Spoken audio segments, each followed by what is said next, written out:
Bonjour à tous et bienvenue dans ce 4e épisode de la Biochronique. Et aujourd'hui, on va parler de quelque chose qui nous fait bien chier en été et que l'on considère à tort comme des nuisibles. C'est Nirvit, vous êtes sur la chaîne de la Biochronique et dans ce 4e épisode, on va parler des méduses.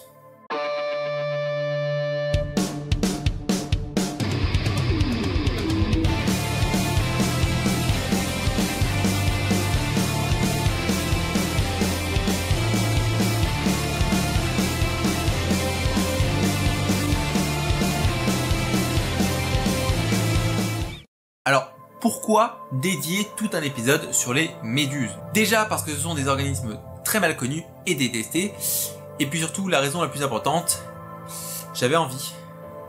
Mais je vous mens déjà depuis le début de cet épisode. Quel cachotier je fais. Je vous dis que j'ai dédié cet épisode aux méduses, et bah c'est faux.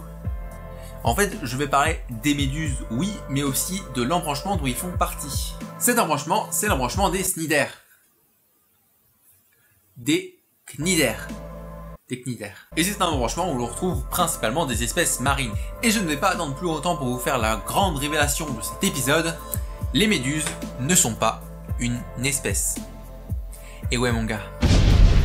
Je me doute bien que vous doutez de cette affirmation incroyable. Ou pas du tout, puisque tout le monde n'en a rien à battre des méduses. Mais bon, je vais quand même développer. C'est le but de la vidéo. Les cnidaires ont plusieurs formes durant leur vie. Un peu comme un papillon. Ou un Pokémon. Au choix. Ils passent par un stade fixé au fond des océans qu'on appelle un polype, puis par le stade méduse que l'on déteste tant. La forme polype est particulièrement intéressante puisque c'est surtout une forme de multiplication. C'est-à-dire que lorsque deux méduses réalisent le coït spécifique à leur espèce, c'est-à-dire qu'ils vont lâcher la sauce dans l'océan, et attendre que ça se passe. Une fois qu'il y a eu fécondation, dans l'eau du coup, une larve va apparaître et va aller se fixer sur le sol pour donner un polype. Polype qui va former des nouvelles méduses en bourgeonnant, méduses qui vont aller ensuite lâcher leurs semences dans l'eau et le cycle recommence. Il y a plusieurs formes de polypes que vous connaissez sans réellement le savoir, par exemple tout ce qui est coraux ou anémones de mer. Mais le cycle n'est pas totalement respecté dans la majorité des espèces, c'est-à-dire qu'on peut trouver des formes de cnidaires exclusivement méduses ou exclusivement polypes. Ce n'est pas forcément les deux. La grande particularité des cnidaires et qui font que les cnidaires sont des cnidaires, c'est la présence de cellules qu'on appelle des cnidocytes, qui sont des sortes de harpons injecteurs de venin. Ces cellules tout droit sorties des enfers sont très utiles pour les cnidaires et très douloureux pour nous. Les cnidocytes ont pour rôle principal la protection, mais ils peuvent aussi servir de moyen de prédation, c'est-à-dire que ça va servir aux cnidaires de chasser leur bouffe. Le venin des cnidaires étant particulièrement douloureux, voire mortel, en fonction des espèces. Certaines espèces de cnidaires sont particulièrement intéressantes pour nous. Hydra par exemple, une espèce quasi exclusivement polype et qui a comme particularité d'être immortelle. Elle a la capacité extraordinaire de régénérer ses cellules, qu'elles soient trop vieilles ou juste endommagées. Et c'est incroyablement ouf. Même si une planche de surf dans la gueule, c'est terminé. Hydra, de son vrai nom Hydra Peledesma, fait partie de la famille des hydres, qui ont tous cette faculté de régénération des tissus. Et pour la petite anecdote, on a donné ce nom d'hydre à cette famille par rapprochement avec un monstre mythologique, l'hydre de Lerne, dont les 7 têtes repoussaient au fur et à mesure qu'Hercule les tranchait. Les hydres sont actuellement extrêmement utilisés en biologie du développement pour essayer de comprendre comment fonctionne leur régénération des tissus, mais ils sont aussi très utilisés en écotoxicologie, ce sont donc une espèce vraiment très importante pour nous. Les cnidaires sont des marqueurs écologiques au même titre que beaucoup d'autres espèces. C'est-à-dire que grâce à eux, on peut étudier l'état d'un environnement et son écosystème. Si vous suivez un peu les médias, on parle depuis un moment de la grande barrière de corail qui se meurt, mais également de l'invasion des plages par les méduses.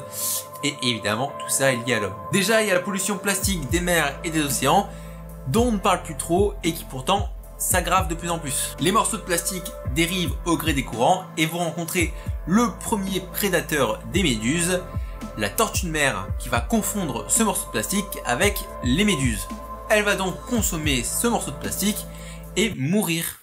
Les méduses, quant à elles, servant de moins en moins de casse-croûte, leur population va augmenter. Mais les méduses se nourrissent aussi, notamment d'œufs de poisson. Et l'augmentation de la population de méduses plus la surpêche, on va avoir une forte diminution de cette population de poissons. Et les proies de ces poissons vont proliférer et on peut continuer encore très longtemps. C'est toute la chaîne alimentaire qui s'écroule et on appelle ça une cascade trophique. Mais ça ne touche pas que l'océan.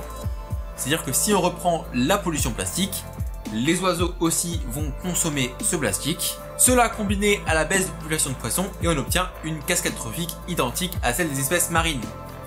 Et tout ça à cause d'un seul petit bout de plastique. Mais évidemment ce n'est pas tout, parce que ce serait trop simple. Le réchauffement climatique. Parlons-en. Réchauffement climatique qui réchauffe l'eau et tue les coraux. On peut le voir facilement parce que les coraux blanchissent quand ils meurent.